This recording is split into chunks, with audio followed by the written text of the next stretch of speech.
Hi everyone, I'm AJ, coming at you from Tacoma, Washington. A little background on myself: I've been a nurse for nearly 6 years now. My first job was in adult neurosurgery and neurology in Iowa City, Iowa. But even though I learned a lot from that job, my passion's always been in pediatrics. So when Children's Healthcare of Atlanta called me up and offered me an interview in the pediatric ICU, I jumped at the opportunity. And in the PICU, I've been for the last 4 years, although the last two have been here in Tacoma at Mary Bridge Children's Hospital. My personal philosophy with nursing has changed a lot over the years. When I first went into nursing, I thought it was my duty to fix everyone. I was going to provide the best care, and they would choose the best treatment with the best information. I quickly learned that this was not the case. I had to adjust to the realization that my personal choices were not the same as everybody else's. Once I got the hang of tasks, I was able to take a more holistic way of nursing. I was able to care for the entire patient.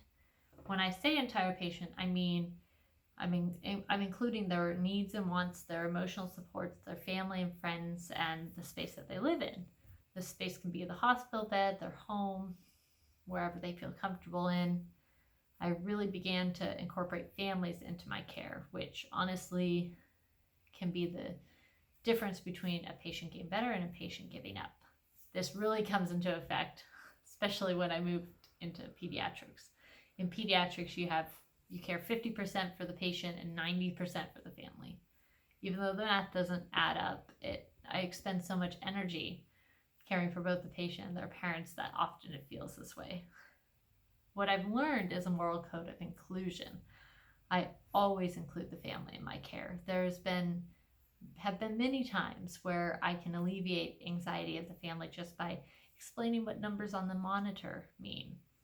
I bring in toys, personalize the child's room even if they can't enjoy it at that time, and that makes the family feel more at ease and more at home and allows me to better care for their child. What is difficult in pediatric is accepting care for a patient that I believe has little quality of life. Does that mean I change the way I care for them and their family? No, I still care for them the best I can, but I have had instances where I've had to request a different assignment for a few days just to recoup.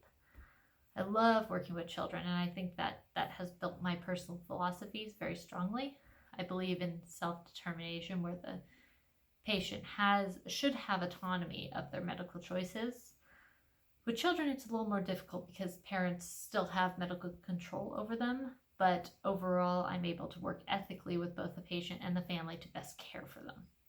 It can be difficult when best practices differ from the family's personal choices. Like, we had a patient who had tetanus, was unvaccinated. The family refused to vaccinate, refused to believe it was tetanus.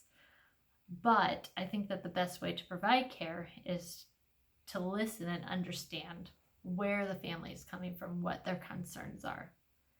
Now, I've never worked closely with developing policies in my hospitals other than working on visitor guidelines, but I'm so looking forward to delving deeper into law and policy. Just the last discussion post made me realize how much words matter in a court of law. When researching maternal versus fetal rights, simply the verbiage of life is when they are born versus life is when they are conceived changes the way of the law.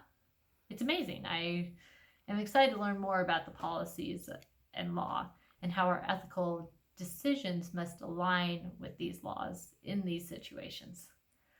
And that's me in a nutshell. So thanks, everyone.